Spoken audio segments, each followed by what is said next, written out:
ኤርትራውያን ነበርቲ እስራኤል ጽምብል ቡራ ይበልዩ ብልዑል ማዕርጋብ ዒሎም ከካብህ ከባቢኡ ብመርበብ ሓበሬታ ሻባይት ንዝበጽሓና ድሃይ ህዝባዊ ዲፕሎማሲ ገረ መስቀል ገረዝጊሄር ካወርቦ እዩ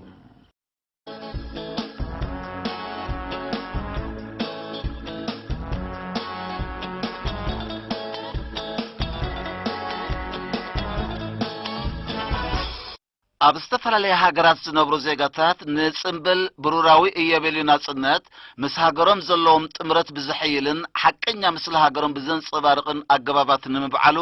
ምድላዋቶም ኣብ ዝጻፈፍሉ ዘለዉ እዋን ኤርትራውያን ነበርቲ ሃገር እስራኤል ብሽዱሽተ ጉንበት ብልዑል ማዕርግን ውዑዕ ሃገራዊ መንፈስን ከም ዝጸንበልዎ ካብቲ ቦታ ዝበጽሓና ሓበሬታ ረድዩ ኣብቲ ኣብ ከተማ ቴል አቪቭ ዝተኻየደ ምዕሩግ ጽምብል ልዕሊ 6500 ዜጋታት ከምኡውን ሰበስልጣን መንግስቲ እስራኤል ዲፕሎማሰኛታትን መሓዙትን ፈተውትን ኤርትራ ተሳቲፎም ነይሮም አምባሳደር ኤርትራ ብእስራኤል አቶ ተስፋ ማርያም ተኸስተ ኣብ ዘስምዑ መደረ እቲ ድሙቕ ጽምብል ኤርትራዊ ምስ ሃገሩን ህዝቡን ንዘለዎ ምትእሳር ዘነጽር ምዃኑ ብምግላጽ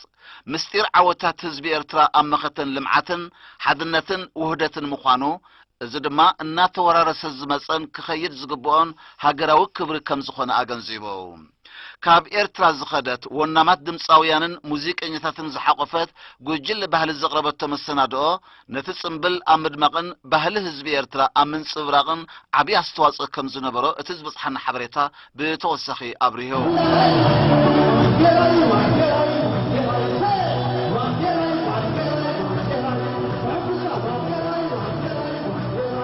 ማሕበረኩም ኤርትራውያን ነበርቲ እስራኤል ዝሓለፈ ዓመቱን ጽምብል መበል 24 በዓል ናጽነት ብተመሳሳሊ ድምቀትን ተሳትፎን ከም ዘበዓልዎ ዝዝከር እዩ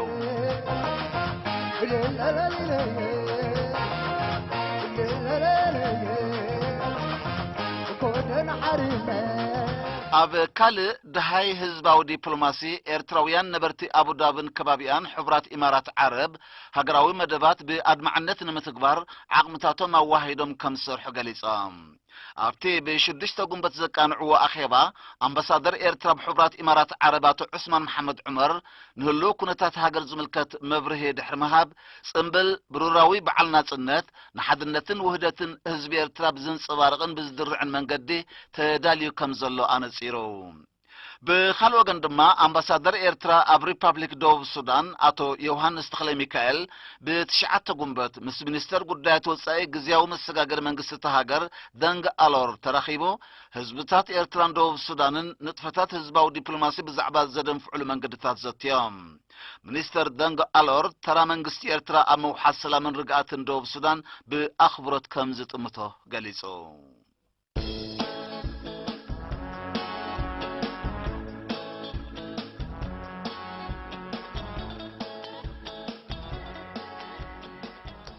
ኣብ ዘባጋሽ ባርካ አገልግሎት መጓዓዝያን ምስባሕን ብቕዓቱን ምምሕያሽን ዝተፈላለዩ ንጥፈታት ከሰላሰል ምጽንሑ ዝፍለጥ እዮም ንጸብጻብ ኣካል መብራህቱ አርሴማ አስመሮም دهرناغا تلكتارو دهرناغا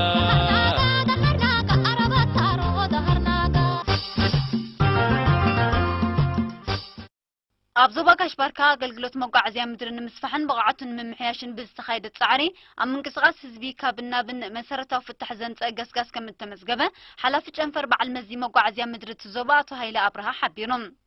نيرينا أبزها بحبريتا أتو هايلة أبشحن تشعات ميتن تسعن حدن أب سلسة ترمينالاتن سلسة مسمراتن زم حدرة بعصرت سلسة لوري باساتن كلتا أوتوبساتن سرحو زفلما أقول قلوت هزباو موقعزيا زوبا من قصب زقابرلو لعلت أمته أبزق زيزي سلسة ميتن عسران سلسة كيلومتر زنوحاتو ناي قطران ترقياتات شحن تشعات ميتن عسران حموشن كيلومتر نحمل ترقياتات كمون حدشان سلسة ميتن 40 كلتن عبيتي ما كلتن تنتصفتن بينتسات بمولادو بتشعات ترمينالاتن 7 مسمراتن زوافرة 400 أوتوبسات نطفى أقولقلت هبا كم زلوا أرديهم كلي سرحي تسرحن لعلي 4 شعاتن بنتوتات تتقين الله نحنا هنا نتقوم له 296 ما كلا بنتو تهانيتن تتقين الله كمون فوردات ساعة 9 شعاتن ساعة 9 شعاتن كباب دبته فوردات تسرح الله سلازي تحت قطون عابز الله أري معناته بوس لنتكم مقعزة مدرس بوس لنتكم مسوت أساسي رسل زغيد مسوق زغيد ناي ملكة الترافيك قالوا ምክንያቱም ምስ ሓደጋ ተኣሳሰር ስለ ዝኾነ ክሳብ ሕጂ ኣብ ዞባና ስጋዕ 173 ምልክታት ትራፊክን ርእሱ ምስኡ ተኣሳሲሩ ዝኸይድ ተተኺሉ ይርከብ ኣብ ዞባ ካሽባርካ ካብ ዘለዋ 834 ዓድታት ኣብ 667 ዓድታት ስሩዕ ኣገልግሎት መጓዓዝያ ተኣታትዩ ህዝቢ ብቕሳነት ይንቀሳቐስ ከም ዘሎ ዝሓበረ ኣቶ ሃይለ ብፍላይ ኣብቲ ቀንድን ዓበይትን መስመራት ብኩባንያ መጓዓዝያ ሓራት ዝተመደባ ዘመናውያን ኣውቶቡሳት ንፅፈት ርትዓውነትን ብቕዓትን ናይቲ ኣገልግሎት ልዑል ኣበርክቶ ይገብራ ምህላውን ኣብርዮም ዘይመርከቢአን ምክንያት ኣሎ ገሊአን ኣብ ጣድፍ ዝተደኮና ብምዃነን ካሊእ ናይ ስብኽ ሰጋማዊ ኣቀማምጣ ስለ ዘለዎን ናይ ምጥርናፍ ዓድታት እንተተገይሩ ወይተን ኣብ ጣድፍ ዘለዋን ተወሪደን ኣገልግሎት መጓዓዝያ ክረኽባ ዝኽእላ ዝብል እምነት እዩ ዘለና እቲ 667 ዓድታት ብጉብየን ዝረኽባ ዋላ ካብተን 167 ዓድታት እውን ረኽበን ምክንያቱ ብኮል ሓደዲ ብሎሪዲ ብገለ ረኽበን ከም ምርካብ ግን ንሕና ኣብቲ ናይ ህዝቢ መጓዓዝያ ብሕጋዊ መንገዲ ተዋፈረሉ ስለ ነድህብ ስለዚ እዘን ዓድታት ዝረኽባ ኣለዋ ጽቡቕ እኒ ግን ድጎድለና ኣሎ ምክንያቱ መጓዓዝያ ኣየፀርዩ ኣይፀርን ምክንያቱ ንሕና እቲ መንግስቲ ኣብ ወፍሪ ገብር ኣሎ ህዝቡን ኣገልግሎት ብመጠኑ ይረክብ ኣሎ ምስኡ ከዓ እቲ ድሌታት ስለ ዝበዝሕ ዝፅበየና ዓብዪ ብድሆታት ኣሎ ምክንያቱ ሙሉእ ክሳይ ገበርና ግን ኣብ ውሽጢ 25 ዓመት ግን ኣብ ጥላት መጓዓዝያ ባይታ አንጥሽና ኢና ንብል ልዕሊ 4 ታክስን ሚኒባሳትን ከምኡን ኣብ መጀመርያ ናይዚ ዓመት እዚ ኣብ ከተማታት ባሮንትን ተሰነይን ዝተመደባ 4 ናይ ከተማ ኣውቶቡሳት መርኣያ ናይቲ ኣብቲ ጽላት ዝካየድ ዘሎ ወፍሪ ምዃኑ ዝሓበረ ኣቶ ሃይለ ኣብ ጽገናን ክንክንን ተሽከርከርቲ ዝነጥፋ ልዕሊ 250 ትካላት ብምኽፋተን ንልዕሊ 400 መንእስያት ናይ ሸቕለት ዕድል ፈጢረን ከም ዘለዋ ኣነጺሮም ኣብ ዞባ ካሽባርካ 5 ብመንግስቲ ዝውነና ዝርከበን 13 ኣብያተ ትምህርቲ ምዝዋር መኪና ተኸፊተን ንጡፍ ኣገልግሎት ኣብ ምሃብ ከም ዝርከባ ዛጊድ ድማ ንልዕሊ 13000 መንእስያት በብደረጃኡ ዝፈላለ ፍቓድ ምምራሕ መኪና ከም ዝሃባ ጸብጻባት ትጨንፈር የመልክት دهرناغا تلكتارو دهرناغا هامته منእስያት ኣብ ምንቃሕ ምውዳብን ምዕጣቕን ዝተፈላለየ መደባት ከካይድ ጸኒሕሎም ሰሚናራት ኣስተምሮታትን ሙያዊ ስልጠናታትን ድማ ኣካልናት እዮም ወኪል ኤሪና ዮናታን ዕብዮ ንዘዳለው ጸብጻብ ያሲን ሳልሕ ከቅርቦ እዩ دهرناغا تلكتارو دهرناغا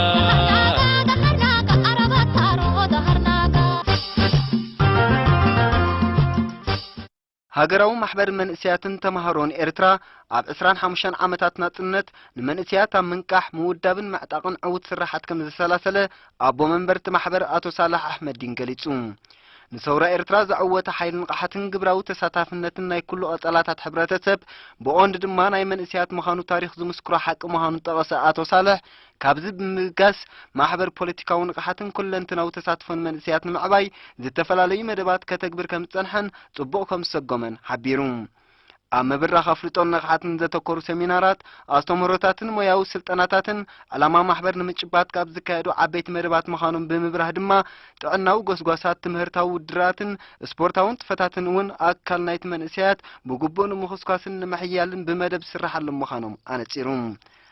أوت أنا يزنور من سياز جاتات تساتفنت محيال هاماتي كابتي أتو كيرو سرحل مخانو تغسى أتو صالح نابزي زتكورة مدبات ملك صحفات سمينارات كمون بمن قد محبركمات سدرابيتات زعمم مدباتكم زلون أتابعي وتيت كم أترخبن أبريهم هاجراو محبر من سيات تمهارن إرترا لعلي 3,000 من سيات يترنف دهرناغا تلكتارو دهرناغا